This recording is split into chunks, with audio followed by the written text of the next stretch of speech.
Ako si Attorney Pido Ogarbin, aki kisarong driver as in maestra, na kung sa natawan ki oportunidad na makapagklase sa tultul na eskwelahan alagad pampublikong universidad as in nag-inguha, naging abogado. In 2004, I was elected as City Councilor of the City of Legazpi and served for 2 terms or until 2010. In 2009, we were awarded as one of the outstanding councilors of the Philippines by JCI Senate Philippines.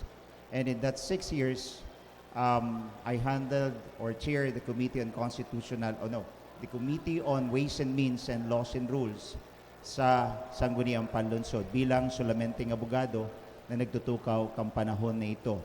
In 2010, I was supposed to run for Vice Mayor, pero iba sa plano kan sa tuyang mahal na Diyos, tinao sa tuya ang tsansa maging kongresista para i-representar ang ako Bicol Party List. And until now, I still represent ako Bicol Party List who ushered so many bills that was enacted into law and kapakipakinabang ini baho sa nasa mga kababayan tang Ligaspeño kundi sa bilog na Pilipinas. We principally authored the Irrigation Act, the Free Irrigation Act na nagtatao kilibreng irigasyon sa satuyang mga paraoma. We also principally authored the Anti-Bullying Act of 2013 na iyon na ang polisiya sa gabus na classrooms as in campuses sa bilog na Pilipinas. We principally authored the National ID System na lambang sa Pilipino dapat magkaigwa ki ID as proof of their identity as in day na kaipuhan magpresentar ki man lain-lain na ID pa kundi ito lang nasarong ID itong national ID ta. And I principally authored also the Anti-Hazing Act of 2018. And most importantly, I co-authored the Universal Access to Quality Tertiary Education. Nangunyan, libre na ang pag-eskwela sa gabos na pampublikong universidad as in koleyo, as in pinagtatamasa na ini kan ribo-ribo as in milyones na mga kababayan tang Pilipino dahil ang edukasyon, I believe, is one of the greatest weapon to fight poverty. And it is always deserving for every Filipino to have a graduate sa satuyang lambang pamilya. Sa kuya lang, dadarahon ko ang programa sa edukasyon, sa salud, sa infrastruktura, sa pagtao kabuhayan, sa pagsuporta sa agrikultura, sa pagprotehir sa satuyang kapalibutan, asin sa pagpromoter kang turismo. Ini sa kuyang ginibo sa panahon kang ako representante kang ako Bicol Party List asin padagos kong gigibuhon sa pag-opresir ko sa satuyang namumuotan na syudad bilang pagkaalkalde. Ang question ko po on good governance, kung ikaw po ang gumana bilang alkalde sa Mayo 9 na eleksyon, anong klase nin paggugobyernoan malalauman ka mga taga-Legazpi? Pag tinawanaw kang grasya kang mahal na Diyos na manggana bilang pag-aalkalde kan sa tuyang syudad, I'll have this inclusive leadership, meaning that each and every sector and group of our society can improve and maintain their well-being. Sa paagi ng mga programa, as in asistensya na pinagtatao kan sa tuyang gobyerno. And bako sa lokal na gobyerno, pati naman national government. Pinatunayan ta na, dinimonstrar ta na ka mga nakaaging taon. For the past 12 years, na representante kita kang ako Bicol Party List, nagdara kita mga programa sa edukasyon, sa salud, sa infrastruktura. In fact, most of the big ticket projects here in Legazpi were initiated and funded by the national government, initiated by ako Bicol Party List. Ini po ang satuyang gigibuhon. Inclusive society that all of them will benefit from the services of the government and not just a few. The development will be spread not only here in the urban areas but even in the north and the south because they are basic services that has been denied and neglected. Araw kang tubig. We need to solution this very basic problem. Digdi sa syudad kan Legazpi, we have an urban water problem. Maati ang tubig, urual daw, data na iinuman. But the worst problem is in the south, wherein from Teisan, Lamba, and all the way to the farthest barangay, ang kagbakong tabi, sa haloy na panahon, warang connection kay tubig. And that's why we introduce a solution right now. In 10 barangays, we have a water system level 2. And this year, we add another 18 sites water system because this is a very basic need na pangangaipo kan lambang ligaspenyo, uro aldaw sa kud sa pagkaturog ninda, tubig manggiraray ang kaipuhan. Ang question ko po, ang micro, small, and medium enterprises sa mga saradit na paratyenda, ang saro sa mga grabing naapektaran kan pandemya, kausa kan COVID. So ano pong oportunidad ang pwede tang maitang ro para mas ang mga ini makabangon giraray, makasulit ang sendang hanap buhay? Well, timely ang question, Edwin. It's because when you speak of MSME, they are the ones who employ the most or provide job creation sa bilog na Pilipinas. In fact, MSME provides for at least 88% of employment sa bilog na Pilipinas. Digdiman sa satuyang lokalidad, I always say that we have to revisit the imposition of taxes. Ripasuhon ta. Baka halangkawo na ang pagsisingil kan sa tuyang pagbubuwis. Lalong-lalo na sa mga kasradayan. Lalong-lalo na sa mga sari-sari store. Nakonsein ko niya ng sari-sari store, sa pag-ikot ko, I asked them, inot, nagbabayad sila ng 2,006. Right now, pinagsisingil silang almost 5,000, 6,000 pesos. So, ang nangyayari, bako na sari-sari store, kundi sara-sara store na. Dahil na nakapag-maintain kan sa indang pagninegosyo dahil halangkawan ng pagbubuwis. But having said that, my platform of government is really to entice more businesses, investors to come in by providing them more incentive. They will say it is a one step backward. Yes, tama ka mo. Madiit ang pagsisingil kang buwis kan sa tuyang syudad. But I say rather that is a two step forward. Why?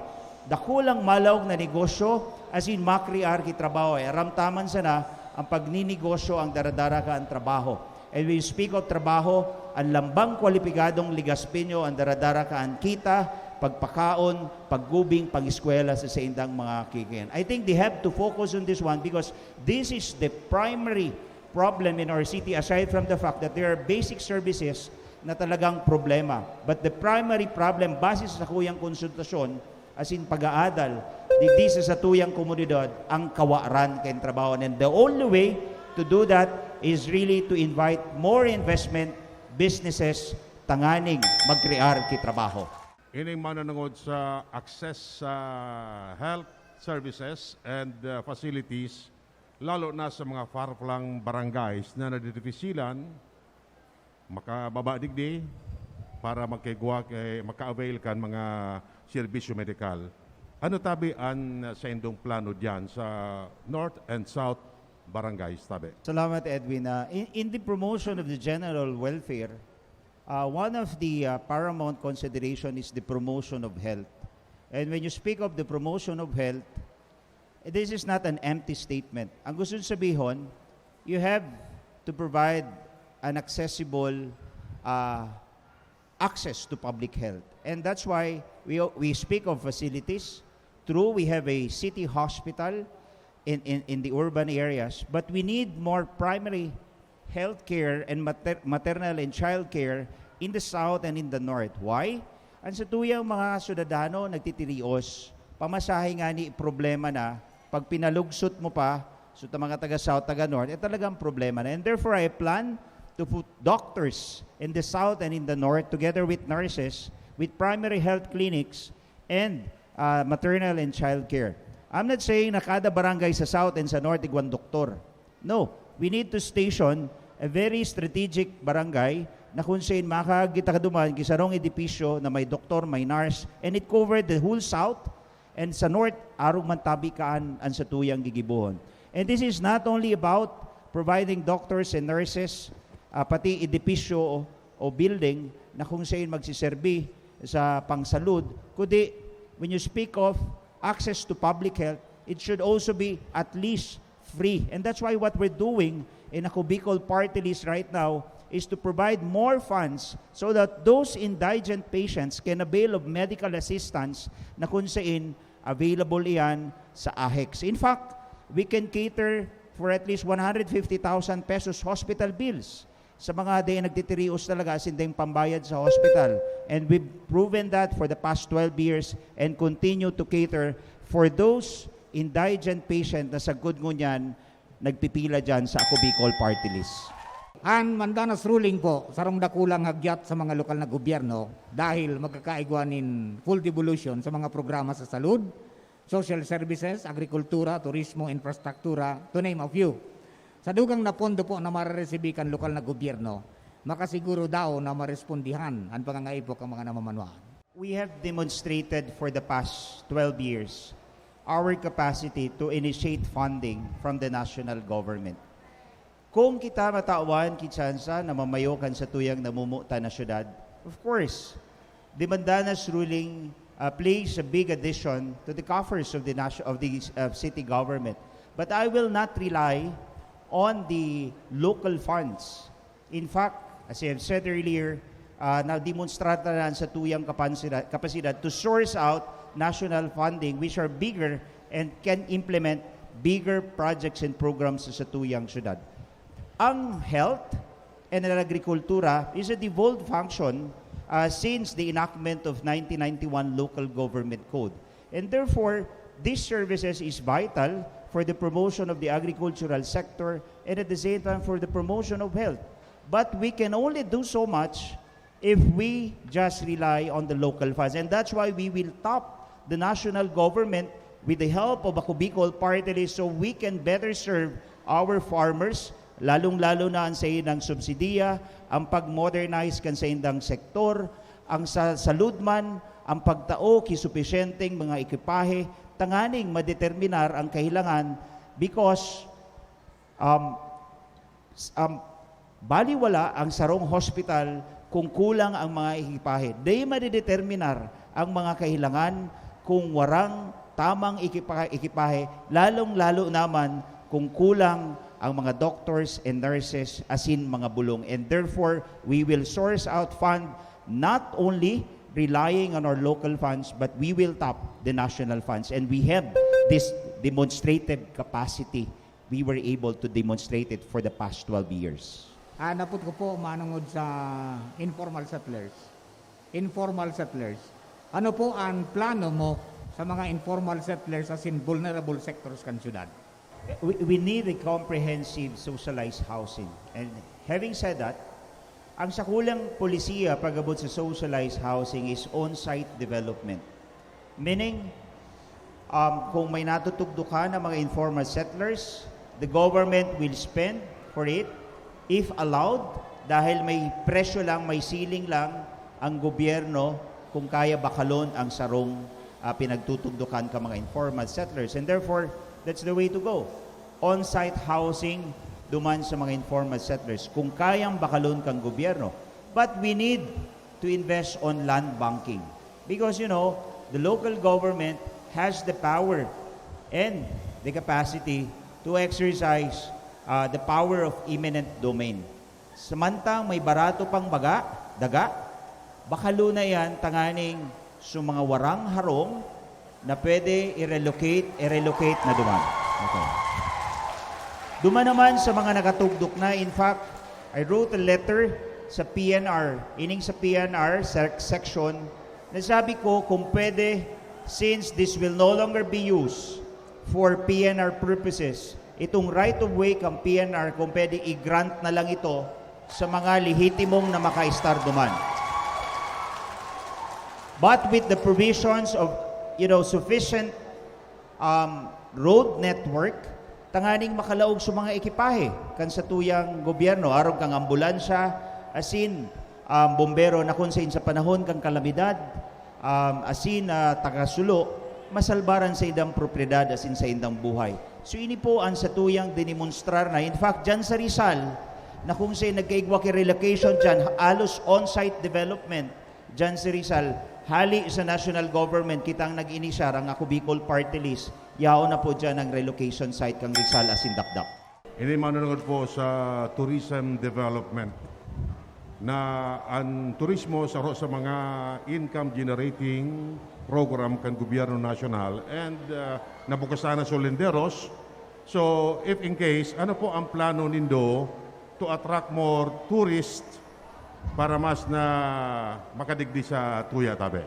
When you speak of tourism, it speaks of 3 A's. One is accessibility, the other one is affordability, and the other one is amenities. Pag abot sa amenities, which is the third, is we put up infrastructure projects that will promote tourism. Aron kang Boulevard. The Boulevard is one of the biggest project Ako Bicol has initiated. Nationally funded tabi ni. But it caters for local and as well as international tourists. But having said that, the amenities in the infrastructure tourism, yao na. Kay puhan talang padagos na idagdag, tanganing magpababa kipondo, tanganing maging kaaya-aya asing kauroing ganyaran sa tuyang syudad. When you speak of accessibility, Legazpi is accessible by land and air. And therefore, we have no problem about that. But affordability, we have to check on our hotels and resorts kung talagang reasonable ang sa indang pag-iimponer kan sa indang pagsisingil. Kasi kung mahalon ang pagsisingil kan sa indang mga akomodasyon as compared to Cebu, Boracay, Palawan, then we cannot entice more tourists to come in. So this is a combination of three-factor tabi. Amenities, which is infrastructure, tourism, accessibility, we provide more roads, and then more flights going to our city, and affordability, we also check on our hotels, tourism operators in order to entice more tourists to come in. Alam ko po ang production cost, kaya yung ibang paraoma na didisganar ng mag-uma. Now, pag kamo po nakatukaw bilang alkalde, ano po ang plano nindo para makabalik ang interes kang paraoma na magtanom for our sustainable food security? Mark, di pa kita alkalde, nagtabang na kita sa satuyang mga paraoma by coming up with a law that provide free irrigation sa satuyang mga paraoma. You know, irrigation is a major component sa pag-uuma. Without irrigation, dahil nga anihon, dahil kung walang tubig, dipisil magtanom kiparoy o ano man ang pag-uuma. And therefore, going forward, we need to subsidize our agricultural sector by providing them with the necessary equipment, and at the same time, ito mga binhi, asin, mga fertilizers, so that it can improve their agricultural output. Remember, if we don't do that, we denied 70% of our population, because 70% of our population depends on agriculture. And when you speak of agriculture, is also speak of food security, and food security is national security, and we cannot undermine and disregard this sector. And therefore, the way to go, as being done by other countries, is to heavily subsidize our agriculture. Nata, pag sinubsidize mo, mababa ang gastos kan sa tuyang mga paraoma. Pag hababa ang gastos kan sa tuyang mga paraoma, hababa man ang benta ninda sa merkado. Kaya minahalangkawon ang benta sa merkado dahil halangkawon so agricultural cost kan sa indang production. And this is the way to go. Subsidize it just like what they do in Malaysia, in Vietnam, and Indonesia. Araw dapat ka nang gibuhon man sa tuyang nasyon. And also, let me tell you that I co-authored the Rice Tarification Act that right now, ang sa tuyang mga paraoma are being subsidized in terms of modernization and at the same time cash assistance sa lambang rice farmers sa satuyang nasyon. Manunod po ini sa Bicol, in particular Albay, vulnerable kita sa mga kalamidad. Sabi nga yan, name it, we have it. Bagyo, pagtugak ang bukid, landslide, etc. So ano po ang senong plano manunod sa disaster preparedness? Tangani, mailigtas ta ang propiedad asin buhay kan mga tugang ta na yaon sa mga delikadong lugar. Maswerte kita dahil yaong kita sa probinsya kang Albay na kung saan ang kalamidad naging natural na lang baga sa satuya. Matuga ang mayon, aragihan ki bagyong makukusog. Pero ang gusto kong sabihon, dahil sa eksperyensya na naguno ta duman sa mga kalamidad na na-eksperyensya kan lambang saro sa satuya, nagkaigwa kita ki programa asin yaon sa satuyang puso as inisipan itong disaster risk reduction. And this is the meat and soul of disaster preparedness. And having said that, so disaster preparedness ta, sinabayan ta ki pagpababa ki pondo sa madlain-lain na programa as in proyekto na nguyang pinag-aapod tang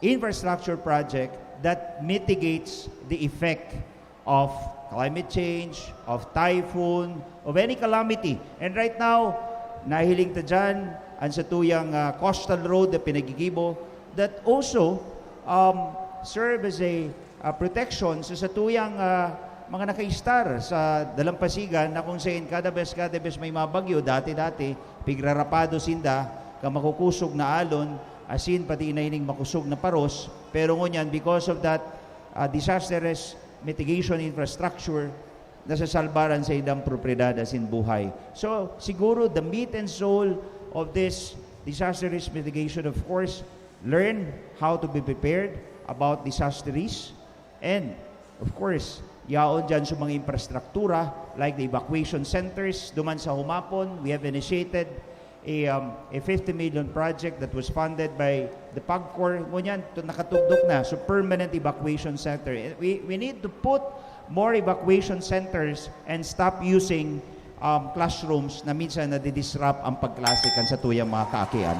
Inot ni inot, mahapot ang kababayan tang mga Ligaspenyo kung nata ako nagdalagan sa pagkaalkalde kan sa tuyang syudad. Ako nagkonsulta, as in nag-ikot sa 70 barangay, as in inaram ko, I have a deeper understanding of what the problems and the sentiments of our Ligaspeños. We cannot just profess continuing program, but we have to put solutions to those problems that lingers for a very long time. Arog kang kawaran ki trabaho. We need to provide solution sa kawaran ki trabaho, and we are providing temporary solutions sa paagi kan temporary work program, arog kang tupad.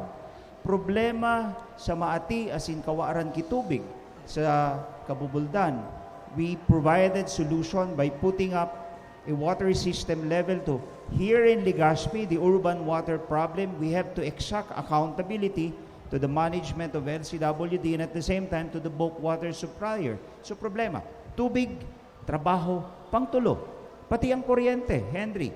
We need to find solution sa puro palasok as in mahal na pagsisingil sa kuryente. Dahil gabos kita apektado, bako sa Ligaspeño, kundi ang bilog na probinsya kang Albay. We cannot entice investment, tourism to come in if these basic services are not available, like tubig, kuryente, and therefore we have to fix first this problem in order to move forward, inviting more investment, mga negosyante, and at the same time, itong pinagtataramta na kauswagan sa tuyang syudad. Now, good governance. When you speak of good governance, you speak of ensuring the basic delivery of basic services sa tuyang mga kababayan. Iyan ang sakuyang gigibuhon, iyan ang sakuyang uutubon, dahil iyan ang kabutan kan sa tuyang kababayan Ligaspeño.